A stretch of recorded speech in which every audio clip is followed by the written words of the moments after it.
आइए दोस्तों अगले सवाल पे चलते हैं। अगला सवाल कह रहा है कि in an examination 35% of the candidates failed in mathematics and 25% in English.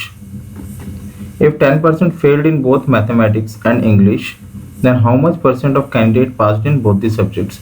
A 50%, B 55%, C 57, D 80%। आइए इसको करते हैं, ठीक है। वेन डायग्राम से करेंगे इसको। तो ये येलो सर्कल में डिनोट कर रहा हूँ मैथमेटिक्स में फेल हुए बच्चों का, ठीक है। मैथमेटिक्स में जो बच्चे फेल हुए हैं वो इस सर्कल में है, ठीक है, येलो सर्कल में। तो ये 35% है। उसी तरीके से ब्लू सर्कल जो है, पूरा ब्लू सर्कल है जो, ठीक है, जहाँ तक कि ब्लू लाइन से इसका पैरामीटर आ रहा है। तो ये हमारा इंग्लिश में फेल हुए वाले बच्चे हैं, जो कि हमारे पास डेटा दिया हुआ है 25%, ठीक है। हमें एक डेटा और दिया गया है 10% failed in both mathematics and English, ठीक है। जब तक ये सर्कल दोनों अलग अलग थे, मीन्स बाहर थे, जब तक इंटरसेक्ट नहीं किए थे, तब तक इनकी वैल्यू 35 थी, ब्लू की भी 25 थी, ठीक है। जब ये इंटरसेक्ट हो जाते हैं, तो ये कॉमन एरिया आ जाता है, जिसमें मैथ्स में फेल वाले बच्चे रहते हैं और इंग्लिश में भी, बोथ मीन्स, ठीक है, दोनों में फेल वाले बच्चे। तो हमें दिया गया है 10%, ठीक है। जब ये डेटा हमें मिल जाता है 10% बच्चे दोनों में फेल हैं, तो हमें ये पता चलता है कि सिर्फ मैथ में फेल वाले बच्चे कितने परसेंट होंगे, 35 माइनस 10, ठीक है। 35 माइनस 10 बच्चे ऐसे होंगे, 10% बच्चे जो कि 25% है, जो सिर्फ मैथ में फेल है, ठीक है, सिर्फ ओनली वन सब्जेक्ट, ठीक। और अगर कोई आपसे बोले कि मैथ्स में कितने फेल हैं, सिर्फ मैथ्स में फेल वाले तो 25 हैं, और कोई पूछे कि मैथ्स में फेल बच्चे कितने, तो 35 है। मीन्स वो ये नहीं पूछ रहा कि दोनों वाला इंक्लूड करना है या नहीं करना। जब ऐसे बोले कि मैथ्स में फेल वाले बच्चे तो 35, अगर बोले कि सिर्फ मैथ में फेल, सिर्फ मतलब ओनली मैथ्स में, तो 25। उसी तरीके से इंग्लिश में सिर्फ फेल होने वाले बच्चे होंगे 15। तो ये 15% बच्चे जो है सिर्फ इंग्लिश में फेल हैं, सिर्फ ओनली वन सब्जेक्ट, ठीक है। अगर कोई बोले इंग्लिश में फेल वाले बच्चे 15 + 10 25 बच्चे ऐसे होंगे, 25% बच्चे जो कि इंग्लिश में फेल होंगे। तो ये हमारा वेन डायग्राम बन गया है फेल्ड वाले बच्चों का, ठीक है। जो बच्चे फेल है वो इस वेन डायग्राम में रिप्रेजेंटेड है, जो कि हमने बना दिया है, ठीक है। This Venn diagram represents only for student failed in examination. ये वेन डायग्राम उन्हीं लोग बच्चों को दर्शा रहा है जो कि फेल हुए एक या उससे अधिक सब्जेक्ट में फेल हुए। तो हमारे पास total student failed in examination in more than one subject, ठीक है। तो हमें इस वेन डायग्राम से पता चलता है कि कितने बच्चे टोटल फेल हुए हैं। 25% मैथ्स में सिर्फ फेल हुए, 10% दोनों में, और 15% इंग्लिश में। तो अगर हम इन तीनों को जोड़ दें, 25 + 10 35 + 15, तो 50% बच्चे ऐसे हैं जो कि एक या उससे अधिक सब्जेक्ट में मिला के फेल हुए हैं, ठीक है। एक या उससे अधिक सब्जेक्ट में मिला के फेल है। तो 50% बच्चे ऐसे हैं जो कि एक या उससे अधिक सब्जेक्ट में फेल हुए हैं।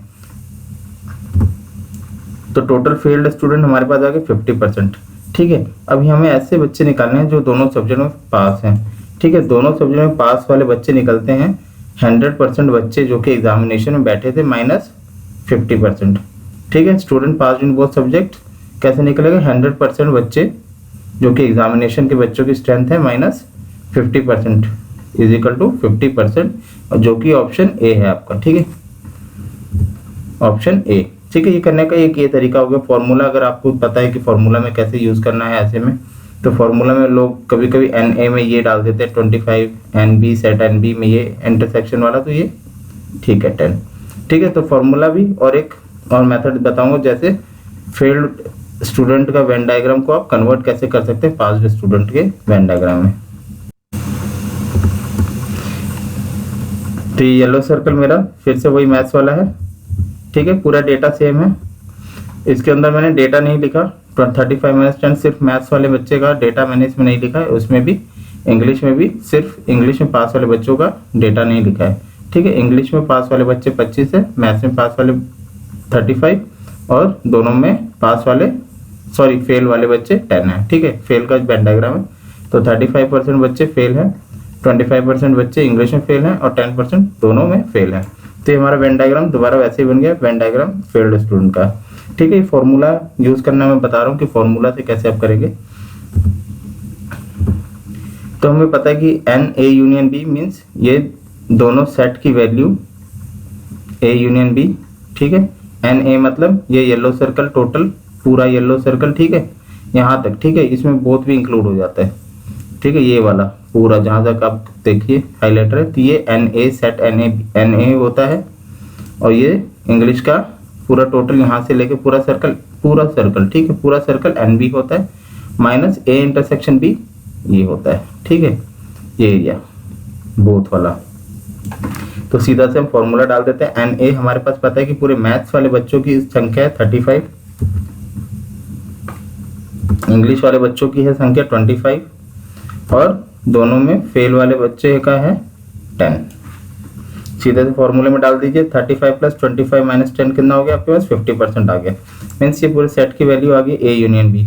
तो इस पूरा सेट किसका है, फेल्ड बच्चों का, एक या उससे अधिक सब्जेक्ट में फेल वाले बच्चों का सेट है। तो सिमिलरली हम इसको 100 से फिर से माइनस करेंगे, तो हमारे पास कितना आ जाएंगे, student pass in both subjects is equal to 50%, ठीक है, 100 माइनस 50%, 50% आएगा, ठीक है। यहाँ पे मैंने दिखाया नहीं है 100 माइनस करके, लेकिन ये 50%, 100 माइनस 50% करके ही आया है, ठीक है। तो फिर हम इसको वेन डायग्राम को अगर पास वाले स्टूडेंट्स में बनाना चाहें, कन्वर्ट करना चाहें, अगर आप इसको पास्ट स्टूडेंट के वेन डायग्राम में कन्वर्ट करें तो कैसे करेंगे, आइए देखते हैं इसको भी। तो ये सर्कल येलो का है, येलो मतलब मैथ्स का है, तो ये इस बार फेल वाले बच्चे नहीं डिनोट करेगा, ये इस बार मैथ्स में पास वाले बच्चों को डिनोट करेगा। तो हमारे पास 35% बच्चे जो थे मैथ्स में फेल थे, 35% बच्चे अगर मैथ्स में फेल हैं तो 100 से अगर आप माइनस करेंगे तो 65% बच्चे ऐसे होंगे जो मैथ्स में पास होंगे। सिर्फ मैथ्स में पास वाले बच्चे 65% है। उसी तरीके से इंग्लिश में भी आप निकाल लीजिए। इंग्लिश में आप जब निकालेंगे तो हमें 25% इंग्लिश में फेल वाले बच्चे बता रहे हैं, ठीक है, 25% बच्चे इंग्लिश में फेल हैं, तो 75% बच्चे इंग्लिश में पास होंगे, ठीक है, 75%। हमें ये डेटा निकालना है इसमें, ठीक है, जो दोनों सब्जेक्ट में पास है। पिछले वेन डायग्राम में फेल वाले बच्चों का वेन डायग्राम था, वहाँ पे ये 10 दिया गया था, लेकिन आपको ये ध्यान रखना है कि जब हम पास वाले बच्चे का बना रहे हैं तो यही डेटा जो है बीच का हमें इसमें निकालना है, ठीक है। इसमें आप 10 नहीं लिखेंगे, ठीक है, 10 माइनस 100 माइनस 10 करके इसको 90 आप मत कीजिएगा, ठीक है, वो गलत हो जाएगा। तो ये हमारा वेन डायग्राम हो गया है पास्ड स्टूडेंट का, और हमें ये बीच का एरिया है उसको हमें निकालना है, जो कि बोथ लिखा हुआ है। तो आइए इसको कैसे निकालें। तो हम इसमें फॉर्मूला अप्लाई करेंगे, n A plus n B minus n A intersection B वाला फॉर्मूला अप्लाई करके इसको निकालेंगे, ठीक है। तो हमारा एन ए हमने निकाल लिया पास्ट स्टूडेंट का 65, एन बी हमें पता चल गया 75। हमें यहाँ पे चाहिए होगा, हमें ए इंटरसेक्शन बी निकालना है इस वाले में, ठीक है। तो यहाँ पे आप देखिए 35% बच्चे मैथ्स में फेल है, तो 65 एन ए। उसी तरीके से 25% बच्चे फेल है इंग्लिश में, तो 75% बच्चे इंग्लिश में पास हैं, एन बी। उसी तरीके से अगर 10% बच्चे दोनों सब्जेक्ट में फेल हैं, ठीक है, 10% failed in both the subject है, तो इस डेटा से हमें ये पता चलता है कि 90% बच्चे जो होंगे एक या उससे अधिक सब्जेक्ट में पास होंगे, ठीक है। 90% बच्चे जो होंगे एटलीस्ट वन सब्जेक्ट में, ठीक है, एटलीस्ट वन सब्जेक्ट में पास होंगे। तो ये हमारी पूरे सेट की वैल्यू बता रहा है, ए यूनियन बी। 90% बच्चे जो हैं ये पूरे सेट को रिप्रेजेंट कर रहे हैं कि 90% बच्चे ऐसे हैं जो एक या उससे अधिक सब्जेक्ट में पास हुए हैं, ठीक है। अब सीधे से इसको फॉर्मूले में डाल दीजिए, n A union B equal to n A plus n B minus n A intersection B. हमें यहाँ पे पता करना है एन ए इंटरसेक्शन बी, जो कि दोनों सब्जेक्ट में पास वाले बच्चे हैं। तो यहाँ पे हमने डाल दिया 90 इक्वल टू 65 प्लस 75। तो जब आप इसको सॉल्व करेंगे तो 65 प्लस 75 हो गया आपको 140 माइनस 90, एन इंटरसेक्शन बी इस तरफ चला गया। तो 50% बच्चे जो ऐसे हैं हमारे पास पास इन बोथ दी सब्जेक्ट है, ठीक है। इसमें आपको 100 से माइनस करने की जरूरत नहीं है, क्योंकि हमारा ये जो वेन डायग्राम है पास स्टूडेंट का है, और ये जो बोथ वाला रीजन है एन ए इंटरसेक्शन बी, वो हमें डिनोट कर रहा है दोनों सब्जेक्ट में पास वाले बच्चों का, ठीक है। ऑप्शन ए हमारा आंसर आ गया है। तो ये एक तरीका और होता है इसको सॉल्व करने का।